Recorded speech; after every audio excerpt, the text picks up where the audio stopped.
कुछ लोग जिंदा होकर भी हमेशा दफने रहते हैं, तो कुछ मरकर भी कभी नहीं मरते। एक फर्क है जो दिखता छोटा है लेकिन जिसकी गहराइयों का इल्म शायद किसी को नहीं है।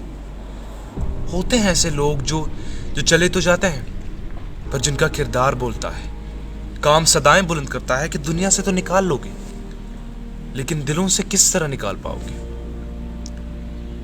30 अक्टूबर 1960 लूनस अर्जेंटीना, जब जवाल अपने उरूज पर था, डार्कनेस, वायलेंस, ड्रग्स हर तरफ, लेकिन अपनी और अपने जैसे बहुतों की तकदीर बदलने के लिए इसी डेट को पैदा हुआ था एक लेजेंड, एक champion, Diego Armando Maradona Franco, या फिर दुनिया का अपना मैराडोना। वक्त गुजरने के साथ साथ मैराडोना को यह पता चल जाता है कि वो बहुत बुरा फंस चुका है, एक ऐसी जगह जहां पर खुशी का एक सिंगल सोर्स नहीं है, एक फैमिली है जो खुशियां अफोर्ड नहीं कर सकती। वो खुद बताते हैं कि जब वो डाइनिंग टेबल पर खाने के लिए बैठते तो ऑलमोस्ट हर मर्तबा उनकी मां मैदे के दर्द के बहाने उठ जाया करती।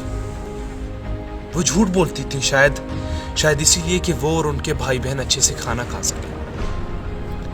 अराउंड लोग थे जो खुशियां देने के लिए तैयार नहीं थे, जो बस मजाक उड़ाते थे। एक जिंदगी थी जो बस बिखरी पड़ी थी, पर एक बॉल था जो जब पास होता, पेट में कुछ जाए या न जाए, ताकत मिलती, खुशी मिलती, सुकून मिलता। और शायद यही वजह है कि वेला फियोरितो की गलियों में मैराडोना को एक इमोशन यानी फुटबॉल से मोहब्बत हो गई।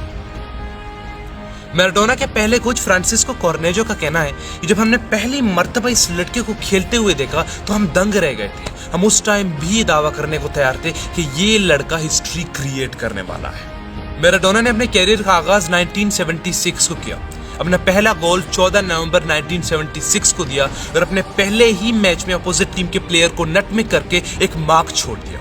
अब जब भी वो ग्राउंड में एंटर होते, स्पेक्टेटर्स की नजरें उन पर जमती और ग्राउंड में प्लेयर्स की नजरें झुकती थी। लोग ये सवाल करने पर मजबूर हो गए थे कि एक इंसान इतना परफेक्शन के साथ किस तरह खेल सकता है। जब बॉल उनके पैरों तले आता तो लोगों की सांसें बंद हो जाती थी। लोग इस वजह से दंग बिल्कुल नहीं थे कि मैराडोना एक अच्छा प्लेयर था, बल्कि इस वजह से दंग रह गए थे कि मैराडोना एक बीस्ट था, एक चैंपियन था। अपना पहला चेक मिलने के बाद मैराडोना ने अपनी फैमिली के लिए एक टीवी खरीदा। उनके सबसे छोटे भाई का कहना है कि हमारी जिंदगी में एक ऐसा मौका भी आया जब मैराडोना हमारा दूसरा बाप बन चुका था।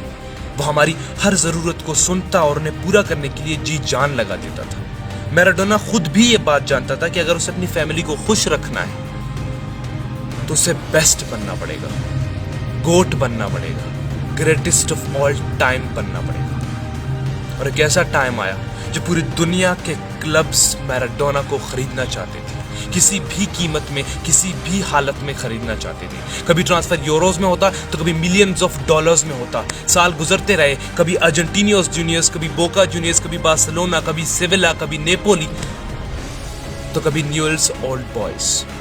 और मैराडोना हिस्ट्री का सबसे ग्रेटेस्ट प्लेयर बन चुका था। हिस्ट्री का ये ग्रेट प्लेयर जब स्पेन पहुंचा तो वो एक ड्रग एडिक्ट बन गया, बहुत से कंट्रोवर्सीज में फंस गया।